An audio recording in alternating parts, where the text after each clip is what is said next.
Welcome, my friends, to the realm of Valisthea. This is a vibrant land, blessed by the bountiful ether of the mother crystals, yet stained with a growing blight that threatens to consume all in its path. Gather around, and I shall tell you what you may need know before starting your journey. For centuries now, the people of Valisthea have used the blessed light of the mother crystals to prosper in ways that few can imagine. The mother crystals themselves are magical crystals that are more akin to mountains than anything. They are massive and very hard to miss. And yet, they have become the cornerstone of almost every culture within Valisthea. For you see, the mother crystals are a near boundless source of a magical energy called ether. The power of ether is seen as a blessing to many, and is able to grant magical powers to those who partake of the crystal's light. In turn, magical talents make life easier for those who carry these blessings. So it's little wonder that the mother crystals have been so intensely fought over for so long. Those who carry and wield the light of a mother crystal are seen as blessed by many cultures. And yet, there are other types of mages beyond those who carry a crystal's ether. It turns out that one need not always require the blessing of a mother crystal to wield magics. There are others, and these men and women are called the bearers.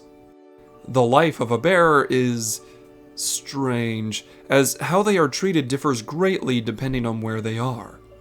But no matter where they find themselves, their talents are usually similar. A bearer does not require the blessing of a mother crystal to use magic, and this is a point of contention for many people. Most people who are born with or gain odd magical powers out of nowhere are treated with suspicion at best and outright despised at worst. Yet one thing will always be clear: the life of a bearer is bound to be one of many burdens. Whether you pity or hate them, well, that's up to you. But regardless of how one acquires magical power, those who would build their civilizations around the ether of the mother crystals will learn that light and magic isn't the only thing that may affect their people. Indeed, there are entities lurking within the realm of Valisthea, creatures of unbelievable might and magic. Some would call them gods, others would label them as demons. But the name that escapes everyone's lips is Icon. The Icons are creatures of incredible size and power, so you would do well to know their names and their realms of authority. Titan, the Icon of Earth, shaper of land and breaker of mountains, would humble all those who believe themselves masters of the ground beneath their feet. Garuda, warden of the wind, is the mistress of storms. She's able to coax a gentle breeze into invisible blades that would tear at the very heavens. Ramu, the Icon of lightning, grand in his stature, is able to bring down bolts of devastating levin from a cloudless sky. Shiva, the Icon of ice and the Lady of Frost. Frozen crystals make up her domain, as spears of ice and unyielding blizzards would bury those who would defy her. Bahamut, Warden of Light and King of Dragons. His authority will not be disputed, as his power will make kneel all those who survive his might. Odin, Warden of Darkness and dreaded swordsman. Upon his mount, he strides into battle with reckless abandon, effortlessly cutting in two any who would deny his charge. Phoenix, Icon of Fire and the immortal Avian.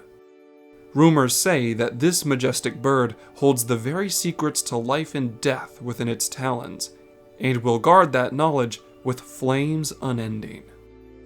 And yet, I would warn you that there are tales of others, or rather, tales of one. Beware of Ifrit.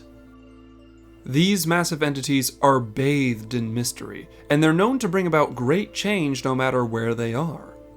Whether their presence is good or bad is dependent on one person in particular, the dominant. Like a bear, a dominant is someone blessed by power without warning. However, you'd be wise not to mistake the two, as a dominant's blessing is that of the icon itself. It is told that only one dominant of any particular icon may exist at a time, and that a man or woman blessed to be a dominant of an icon will carry that burden for the rest of their life. Depending on the culture, these dominants are either tremendously respected or greatly feared. Becoming a dominant appears to be random, as those who were expected to earn the icon's blessing have been skipped. Not only that, people not native to Valisthea have apparently been infused with an icon's power upon arrival, becoming a dominant without warning. Whether there is more to an icon choosing their dominant, I cannot confidently say. But regardless, despite the powers of an icon, or perhaps because of them, many people have chosen to live within the light of the Mother Crystals, and many cultures have arisen from their reliance on ether.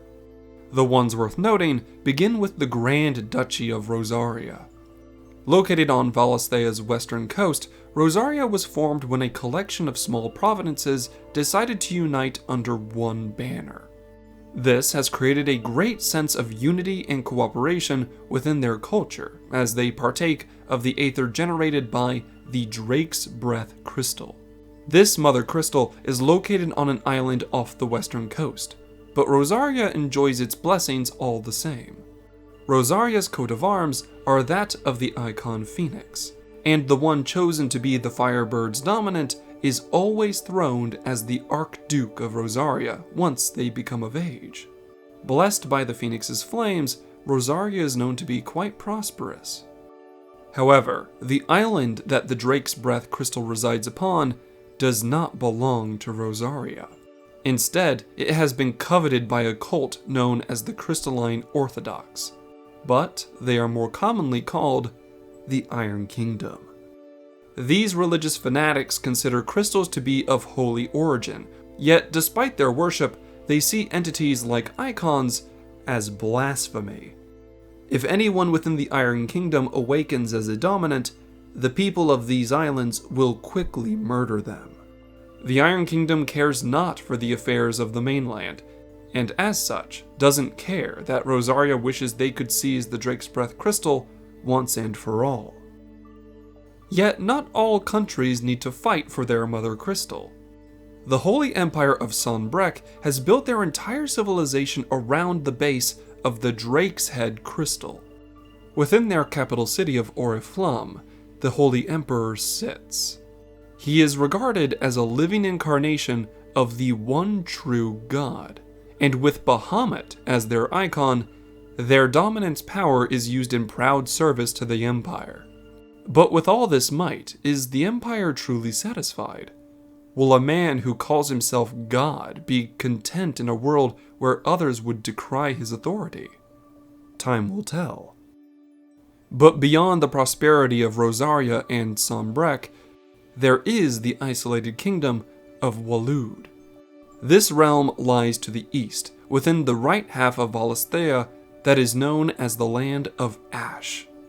It's here that Waloed has claimed the Ashlands in its entirety. Blessed by the Drake's Spine Crystal, Odin and Garuda have chosen their dominance here, using their might to control and lay waste to any monster or beast tribe that would oppose the kingdom's rule. It's even rumored that Waloed now seeks to test the strength of its neighbors, as it sets its eyes on the Lands of Storm, Valisthea's western half. Next, we have the Dhalmekian Republic, which is known to control the south. This realm is actually formed by the cooperation of 5 different states. These states came together and created a parliament, and from that, the Dhalmekian Republic was born. In these lands, ether is provided by the Drake's Fang Crystal, which is half hidden within a mountain that challenges the size of the Mother Crystal itself. The icon of Earth, Titan, has been known to choose his champions here, and they who become the dominant of Titan hold a special seat within Dhalmekia's parliament. becoming a special advisor when it comes to major decision-making. And lastly, there is one land I would tell you of. At the center of Valisthea lies a mother crystal that no one country has claimed. This is called the Drake's Tail Crystal, and after many wars were fought for it, the countries of Rosaria, Waloed, Sombrek, and Dalmekia all agreed to make this place a neutral zone. This location belongs to no singular country or person. In fact, it is controlled by a council of representatives from all these nations. This place is called the Crystalline Dominion. But there is something of note. It's said that no dominants are ever known to be chosen within this zone. These are all the things and places you should know of if you're going to travel the lands of Valisthea.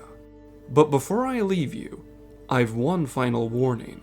A corruption has begun to spread across Valisthea, a dark omen known as the Blight. As it grows, the light of the Mother Crystals has started to dim, and the fragile peace between the countries has begun to break. Some claim the end times are upon the land. Others would say that this is a test of faith. But either way, these coming events are bound to be very interesting indeed.